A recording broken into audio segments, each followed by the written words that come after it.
barbershop conversation, guys. Feel free, hit the subscribe button.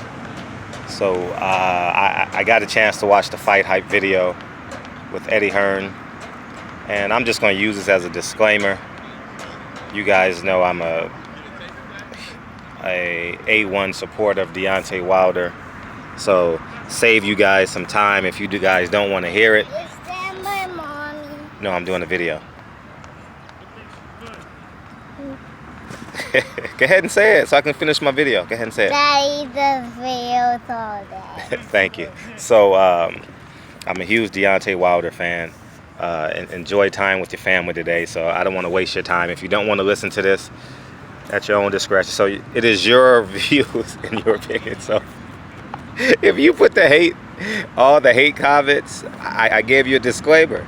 But feel free, all the haters, feel free to watch it to the end of the video. Make me some money and help me put money back into my community. You know, me and Ben get along real well. I'm prefacing this because I've never, I don't know his demeanor as it relates to this, and I'm assuming that there's a part 2 to this video because it felt like it didn't end, right? So I'm uncertain if that's the full interview. When does he drop in the second half of the interview? But it really did nothing for me. You know, it's good to hear Eddie Hearn speak. But the interview really did nothing for me. Now, typically my objective when I'm interviewing someone who I disagree with or I want to get great information from, some pressing information, tough questions that are hard to ask, I let them talk about why they need me there. So if they want to promote a fight, I always do my due diligence, because at the end of the day, you have to respect that. You have to respect the time, and you're always in competition with other media outlets. So with that, you want to be gracious of their time and respect the fact that they have something to promote. He wanted to promote his new office. I believe I don't know what city they're in. I'm assuming they're in New York. So I would believe Ben probably spent his own money to fly out to New York, or he flew Ben out. Either, who cares? Either the two. But there was some travel involved on both parties. So so I'm walking my kids at the park. So the interview really did nothing for me. I wanted him to ask both sides of the coin. See, when you got Shelly Finkel and Eddie Hearn, you can ask both sides. From Anthony Joshua's perspective, from a Deontay Wilder perspective, oh, I want the fight. At the end of the day, I want the fight, and you're not going to get the other person's perspective. But from the business angle, I would have liked him to play devil's advocate, per se, and ask some questions about Deontay Wilder. Now, I felt like there's more to the interview. Right, I genuinely felt like there was more, and I'm hopeful that there is. And maybe he said from Deontay Wilder's perspective, this is what it is, and but the interview really wasn't really impressed. Was underwhelmed. Because I clicked on it like, oh, Ben got the interview. I know he's in America, so I know he's going to ask questions that are pressing the American boxing fans, right? Because he has no choice. He's on YouTube quite often. He posts his videos, and is a big part of media in terms as it relates to boxing. So, damn, I wanted more from that interview. Like, I really, really wanted more from that interview. He said his side, and he took 28 minutes to tell his side of the story. Now, not from Deontay Wilder's perspective, just from, in addition to Deontay Wilder's perspective, how about the American boxing fans? And Eddie Hearn's negative name cachet here in America, and him talking about he's a great promoter, but had 2 Brooklyn fighters in a Brooklyn stadium, in a Brooklyn arena, and only sold 7,000 tickets, whereas Deontay Wilder sold 14,000 tickets. Now, granted, boxing is, and now we all know boxing is a little bit different in the UK as it is in America, I can't disrespect or discredit Anthony Joshua and Eddie Hearn's ability to sell fights there and basically sell it out. 70, 80, 90,000 people, whatever the numbers are.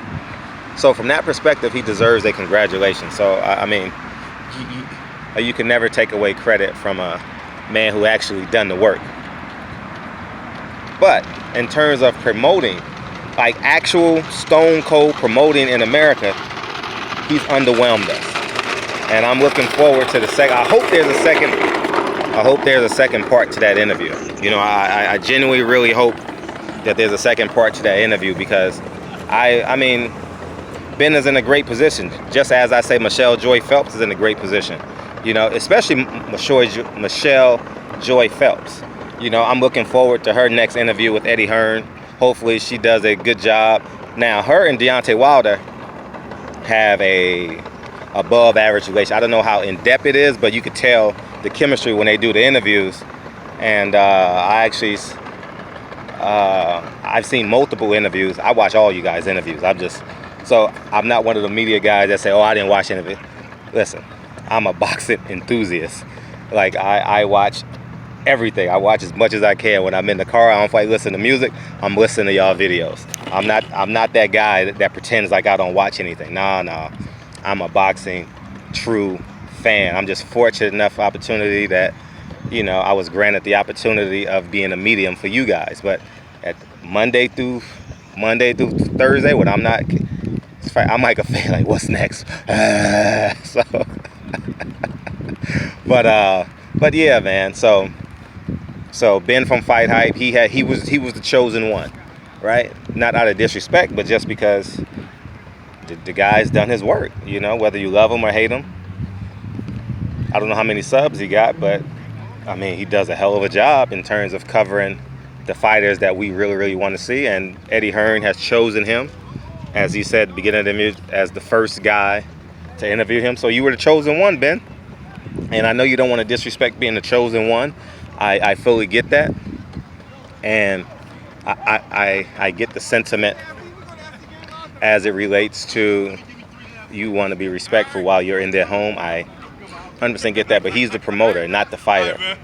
So it's so from the fighter's perspective, you're only going to get one side of it, right? So you'll get Deontay Wilder's side.